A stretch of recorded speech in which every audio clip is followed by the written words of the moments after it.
friends. So today we're talking about one of the most beloved herbs in traditional herbalism.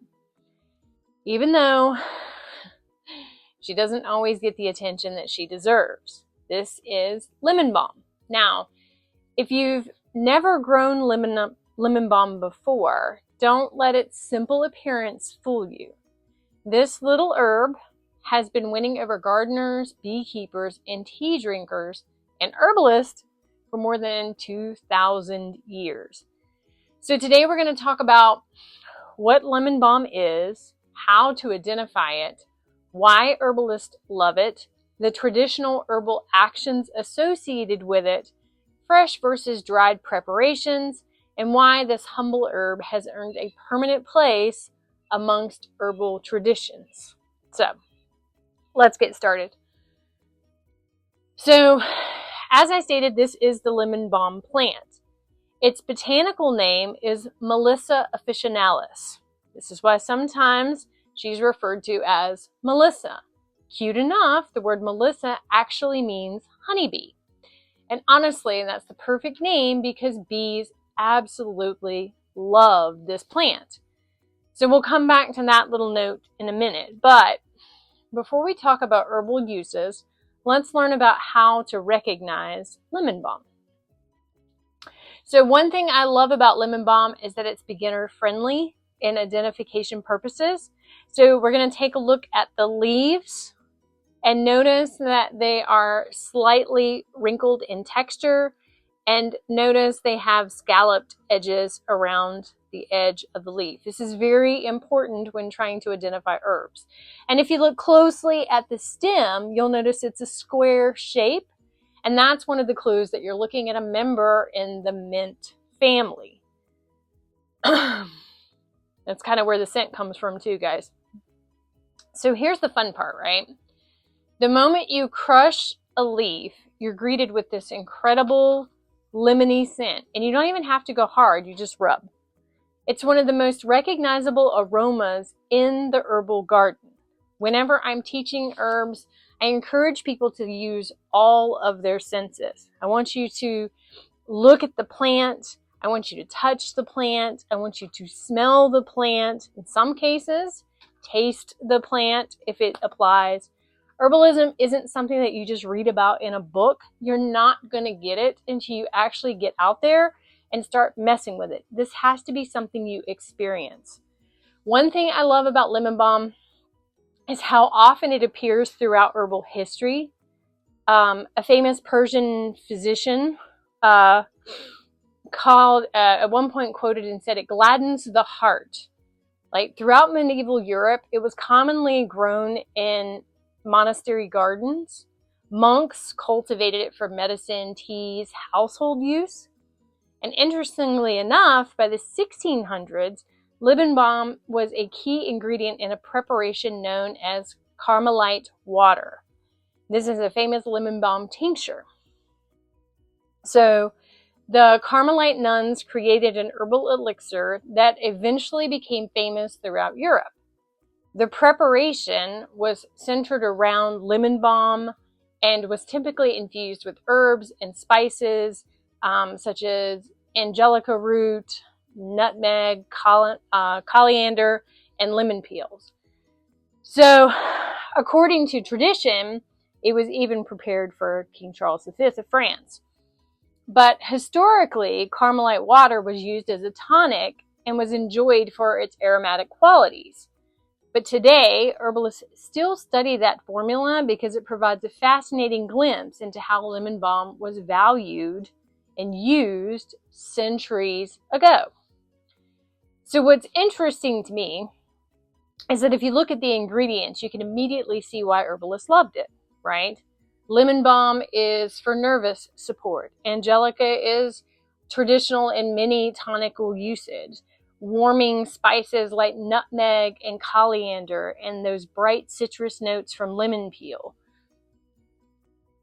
I might try to throw that together sometime. Sounds actually quite nice. In many ways, it was a beautiful example of an herbal formulation long before modern herbalism and medicine schools actually started to pop up. So let's come back to the name Melissa. This is a fun fact too. So for centuries, beekeepers rubbed fresh lemon balm leaves inside of empty hives. Why? Because the scent helped attract the bees. They even say that if you take lemon balm and plant it around your hives, you will attract them back in. So this plant is so attractive to the bees that it actually just recruits new ones to come in. Like, hey, come in, move in, this is where you live. So I'm pretty sure if the bees were designing our herbal gardens, lemon balm would definitely be on their list. So why do we continue to reach for lemon balm even 2,000 years later? Well, you have a nervous system support attached to it, right? So lemon balm is definitely famous in that area, and it is considered a nervine, right? Remember, a nervine is an herb that supports the nervous system, right? So common terms versus, herbal terms. So historically, herbalists have used lemon balm during times of stress, tension, mental fatigue, right? So if you're studying a lot or working on a lot of stuff at work, it's going to really help you with that. Restlessness, being overwhelmed. My kids might put me on this too. Irritability. So one reason many people appreciate lemon balm is that it's often described as calming without that heavy feeling, right? Some things can make you just check out completely.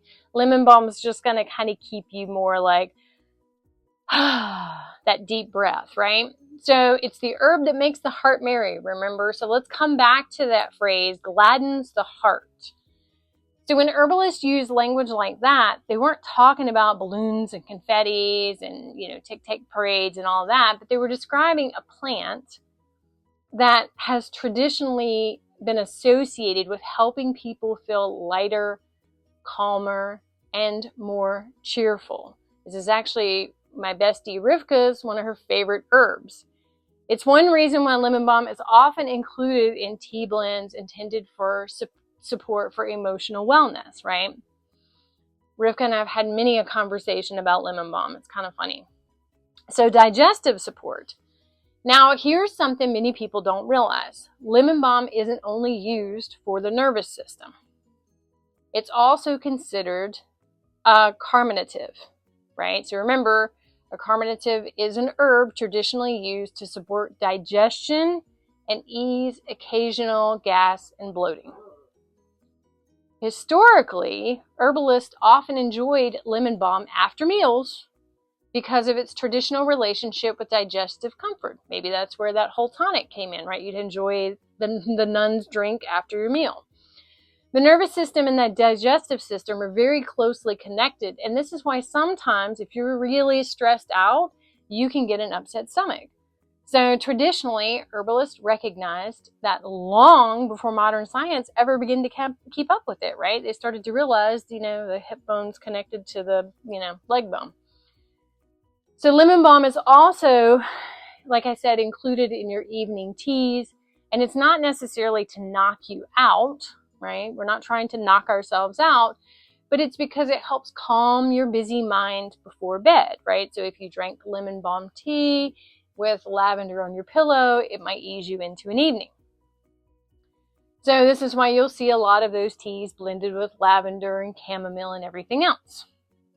There's also that seasonal wellness routine with this as well, right? And it's one of the reasons it continues to appear in herbal formulas to this day. Again, not something that you would probably take every day, but good for supportive functions. You don't ever want to take any herb really every day. So fresh lemon balm has an incredible aroma to it, right? It's bright, it's lemony, it's vibrant, like all the things of, just a healthy summertime, springtime plant, right? But unfortunately, when you harvest it, those aromatic compounds naturally start to go away with the drying. Now, does this mean that dried lemon balm is bad? No, absolutely not. Dried lemon balm is still incredibly useful, but many herbalists particularly enjoy working with the fresh lemon balm whenever possible. So fresh teas, fresh tinctures. I'm going to turn this one into a tincture when she gets a little more girth to her. But pretty much, if you use the fresh herbs, it often captures more of the aromatic qualities, right, that people come to love about it. Again, the dried will do something, but you're just not going to have that scent, right? So what part of the plant is used? So the aerial portions, which is everything above ground, are typically used. This is your leaves and tender stems. You don't want to go down here to the really thick ones. The flowers can be used as well. And the leaves are especially prized because that's where much of that aroma is concentrated instead of the flowers, like in some plants, right? So if you've ever rubbed a lemon balm leaf between your fingers, you know exactly what I'm talking about here. I mean, it literally smells like lemon pledge. So when you hear people talk in the herbal communities about lemon balm, things like nervine, carminative, aromatic, relaxant, all those herbs, all those words are going to be thrown around pretty regularly, right? But those herbal actions help explain why lemon balm appears pretty much in so many formulas, right? Because the nervine, right, supports the nervous system.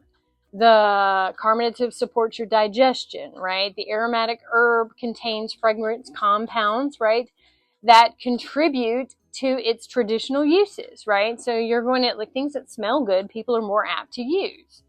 And then, of course, the relaxant is traditionally associated with easing tension, promoting calmness. I should probably be pretty calm around all these herbs the last couple days. One reason I recommend learning about lemon balm is because it is incredibly versatile to have in your apothecary.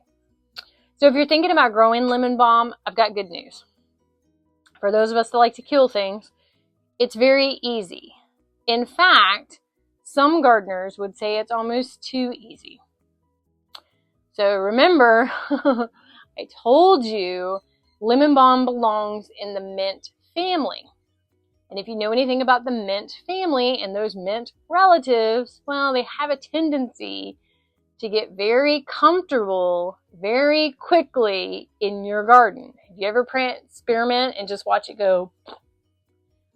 So this is one herb that does extremely well in containers, right? So that way you can kind of contain where his area is.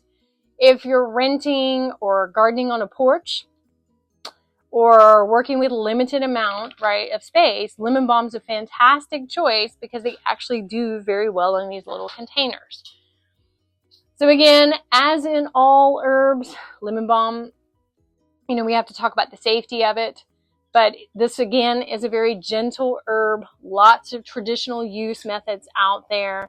But remember, everyone responds differently. And as always, pregnant, nursing, taking medications, managing health conditions, any of those types of things, please talk to your physician to make sure before starting any herbs, like I always say. And whenever you're trying a new herb, start it slowly. Pay attention to what's going on with your body, right? If all your hair falls out, you should probably not take that herb anymore.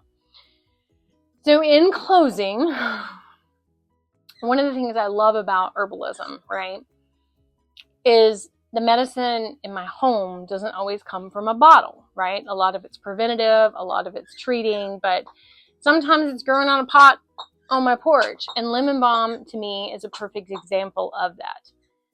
This humble little herb has spent thousands of years earning a reputation among gardeners, beekeepers, tea drinkers, and herbalists alike, and apparently nuns. But not bad for a member of the mint family. So I'd like to hear from you below. Have you grown lemon balm? Has it overtaken your garden? Do you now grow it in containers? Do you use it in tinctures, teas, glycinates? Like, where are you using it? Drop me a comment below and let me know. Until next time, guys, stay rooted, stay curious, and keep growing in grace. Thank you.